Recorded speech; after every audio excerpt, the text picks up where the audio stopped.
білесіңдер. Ол қыз бақытсыз қалам деп бармайды ол үйге. Бақытты етейінші деп. Ананың қас-қабағына айтып, мынаның қасында. Бейшара сендер ештеңе жақпайды. Сен жүресің тамақпен тесікте басқа ойламайсың. Енең жүреді қабағынан қар жауып. Сен үйден кетіп қалған кезде қазанды, шайнекті бәрін қалтаңа салып алып кетесің. Үйде ауа жоқ. Сен үйден кетпеуің керексің ба? Бәрі инвалид. Бейшара сен келмей отқанда Қасқар аштан қатып өледі. Енді күйеудің ат шенесін айтайын, иә?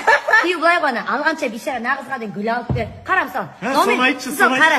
Тыңдашы мысалға да екеуміз жүрдік та, сен маған гүл алып бересің. Мен саған сеніп, сол маған жасаған қарым-қатынас етіп, мен саған күйеуге тиемін. Тигеннен кейін сен бітті ғой. Алып алдым шешесі етеді дейсің, бәле екі қалатынан кім алады дейсің.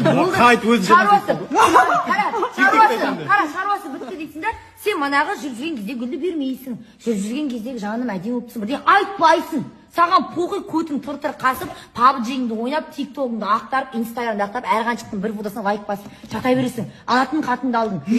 Алғанға дейін жаным деді, алғаннан кейін жанын жейсің.